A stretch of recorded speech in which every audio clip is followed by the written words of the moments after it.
this computer. Okay, Got it. awesome. Now it's in record. Let's do it. Okay. Hi, I'm Marcia Hernandez, one of the co-founders of Onward, our network for the well-being and advancement of relocated dreamers, formerly known as departed dreamers. This is the first of our video series called Dreamers Abroad, which will focus on the lives of dreamers that have self-deported and how their lives have changed since moving to a new country. This is not legal advice, however. No encouragement for any decision-making process. This is just a series about dreamers and their experiences.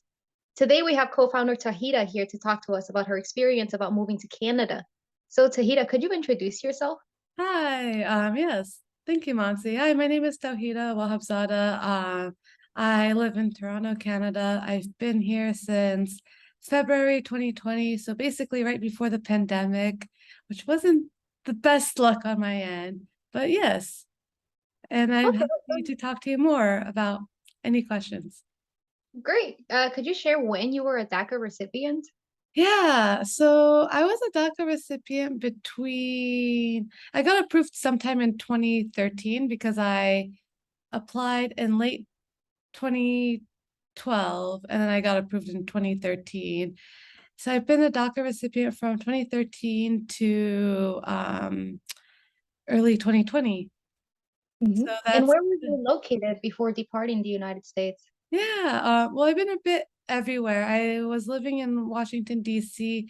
before I left the United States, but before that, I was living in Austin, Texas when I was in grad school, and before that, I was living in Nevada, both Carson City, Nevada, and Reno, Nevada. Those are places that I grew up in. Well, you have been everywhere. And if you don't mind me asking, what were your reasons for departing the United States? Yeah, the main reason was I was really, really tired of obsessing with a 2-year work permit, constantly looking over like news for immigration reform. I was I realized how much my life was planned around a 2-year work permit. Like, um, I would always think about my future in a year and a half increments because that's when we were able to renew our DACA or our work permit. There was a point where towards the end of the Obama administration and earlier into the Trump administration, I remember setting Google alerts about any news about DACA, any news about immigration reform. It became a point of obsession to the point where I lost focus on the presence of it, like the present moment of my life. My mind was so focused on the future and even the past as well. And it kind of took a lot of control on me, like took the worst out of me too, where I was so focused on the idea of permanent residency, the idea of citizenship that I couldn't enjoy life. And I realized a huge part of my 20s was just obsessing over DACA, waiting for permanent status. And I realized how much I lost control of my life and how much time I wasted for an idea that may never happen. And I think it was pretty much earlier on. I remember in my early 20s thinking, well, if I still have DACA at 30, I'm going to leave the country because I feel like I wasted a lot of parts of my life because when you're undocumented, when you have DACA, for many of us, especially for me, I had to keep it a secret because I was afraid of people judging me or people looking at me different. So I had that need to be as American as possible. Or when it comes to relationships too, it's that fear of disclosing the status because how will the partner react if you have DACA? Would they be supportive? Would they have some other kind of reaction? And it's always that kind of like the constant fear of living in fear of your future and living in fear of what others think of you for having DACA. And I was tired of that. I was tired of hiding myself and I was tired of living a life like that. It was too stressful. And I feel free and I feel incredibly privileged to leave and to feel free. Like our agency, our self-determination is huge. And I never realized how much like in control of my life I have. That's wonderful that you're in control right now, and you're doing that in Canada now. Can you tell me a little more about the legal process of moving there? Yeah, I'm definitely not in the right position to answer these questions because my family were refugees from Afghanistan, but I grew up, or not, I did not grow up. I was born in Toronto, Canada, and because of that, I had Canadian citizenship by birth. But when I was 5, my family moved to the US for better economic opportunities. And over time, that's how I fell out of status. But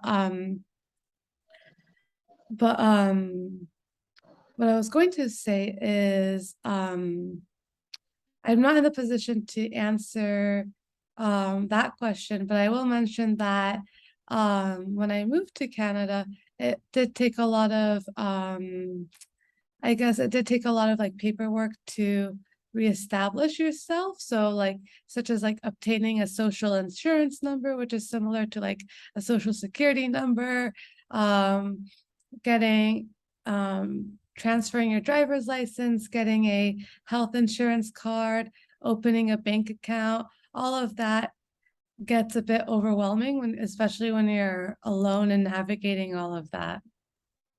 Hmm. I completely understand. So, was that your initial experience in Canada? Um, Sorry, could you repeat that again? How was your initial experience in Canada? My initial experience was more, I guess a bit shell shocked, like, um, the days leading up to leaving the US, I had like a huge going away party. I said goodbye to a lot of family, a lot of friends. And then I would have to say the scariest part is the anticipation of leaving the US. And then when I made it to Canada, it was kind of more like, oh my God, I made it to the other side. I was kind of in shock, if that makes sense. A bit in shock. I do have some extended relatives, which was really, really helpful for me because I was able to stay with extended relatives, but I also didn't know a lot of folks. So at first, I kind of felt I had family to stay with, but emotionally speaking, I felt alone in the process, which was which was honestly a huge reason why I reached out to Jason because I saw Jason, our other co-founder of Onward, being featured in a Christian Science Monitor article of his journey leaving the US. So I reached out to him, and then that's how I met you through Jason. But a huge part, like I think a huge motivation as to why I wanted to create a space like Onward was because of the feeling of being alone in the process. Like it's such a unique experience. Like not a lot of course, a small percentage of dreamers leave the US, but the experience is really lonely. And there's a bit of a taboo of leaving because we don't want to hurt any immigration reform causes, especially like the Here to Stay movement. But a lot, but it is very rational for a lot of dreamers who are seeking to leave because it's tiring to live under DACA. It's tiring to live in a 2-year work permit, and it kind of feels alone when it kind of feels lonely when it feels quite lonely when you don't meet a lot of folks who are going through that experience. And I think Onward is a really important community to support one another, especially when policies fail people. That's where community is really, really important. So, you got to create this community, which is one of the opportunities that you got once you left the United States. Can you tell me a little more about what opportunities opened up to you after leaving? Yeah. Well, I'm really, really lucky about still being able to work for my current organization that I worked for in the US. So in terms of career opportunities, I'm still working the same job. But in terms of just overall opportunities, I feel like I've had a lot of growth. Like it it feels so weird to no longer live a life of like being in a constant state of anxiety, constant state of fear. And I feel like when it comes to opportunities, it opened up a lot of like personal opportunities for growth, living in the moment, actually enjoying life, and also like meeting like new people, learning about different perspectives. Because when you're in that like constant like survival mindset, you're kind of guarding yourself. You're not really seeing like life beyond that. So I would say there's a lot of more like personal opportunities, personal growth that happen after leaving. And also being I think able to travel to other countries too. That's a really awesome. And you were oh, also what able to travel to country? countries too. Yeah. I think that's one of my favorite parts of actually having left the United States is the traveling. And you're in the EU, so it's like it feels like you're flying from one state to another in a way. Oh yeah, I actually for my anniversary I get to go to Spain and then Mexico, and today we went this year we went to Greece and to London. So we've just been everywhere since That's we left. amazing. Isn't it mind blowing to be able to do that? Like things that we never dreamed of. It's Exactly. absolutely shocking. And that leads me to the next question actually. What advice would you give to other DACA recipients that are considering self-deportation? Um, don't take the issue lightly. Like definitely think about it. I had that idea like at the back of my head when DACA was first introduced, just more like if I'm still in this weird situation, I will leave. But it was still like at the back of my head. I didn't think of it seriously. I didn't think of it more seriously until the Trump administration. And it wasn't until I actually made that like firm decision, like I am leaving before I turn 30. Like it's a hard decision. And the more I made that decision more vitalized, the more I felt more comfortable about opening up about my status. And towards the last year, or towards like the last 6 months in the US, I kind of had like a bit of a bucket list of like places I wanted to go to. Like I went to Puerto Rico with my friend. I visited friends who lived in others, like who moved to other states, like Illinois, like to visit them in Chicago because I've never been there before. So I kind of did this like almost like a little tour of like going to places that I've never seen before as like one last hurrah, having a going away party. Basically the advice is to not take this decision lightly because there are consequences. And to some DACA recipients, they could face a 10-year bar unless if they received DACA as a minor, they may not receive the 10-year bar. So regardless of the consequences, don't take the decision lightly. And if you do make that decision to leave, definitely make a bucket list of places you want to go to, people you want to see, because it, there's no guarantee when you'll see those places again or people that you'll want to see again. And there's a lot of consequences. Like there are a lot of consequences. Like you're faced with a 10-year bar, although there are loopholes for it. Like folks can apply for a waiver, but a waiver isn't guaranteed. It's discretionary. So when we leave, we have to treat it as a 10-year bar. And 10 years, even though 10 years will go by quickly, there are a lot of moments in life that we'll miss.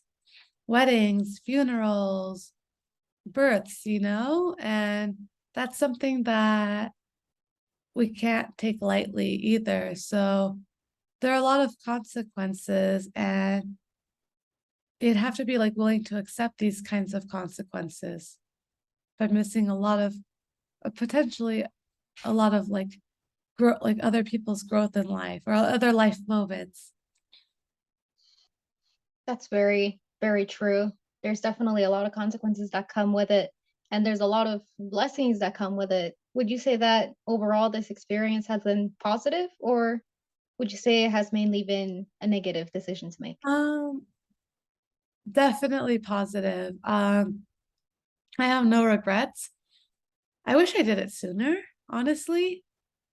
To be quite frank, I wish I left the US sooner. I think I was just so absolutely terrified of the 10-year bar that now it's, yeah, the consequence, we do have the 10-year bar, but it's not controlling me.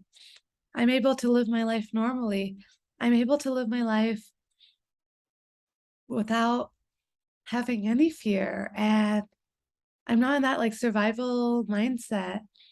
I'm not super anxious all the time. I'm not obsessing over a status, over an idea of something that may never happen, something that where there's no political will for it. And yeah, I truly wish I left sooner. That's good to know. I'm really happy that you did this interview with me, Tawheeda. Thank you so much for opening up about such a personal and wonderful story, honestly. It's really good to hear that, you're thriving in Canada, that you've been able to explore who you are as a person and grow in ways that you never thought possible before. Thank you, Monsi. Thank you so much for conducting these series of interviews. And I'm excited to interview you, and I'm also excited for you to interview Jason. Yes, I think it's going to be awesome. I'm going to stop recording right now. Hold on a second.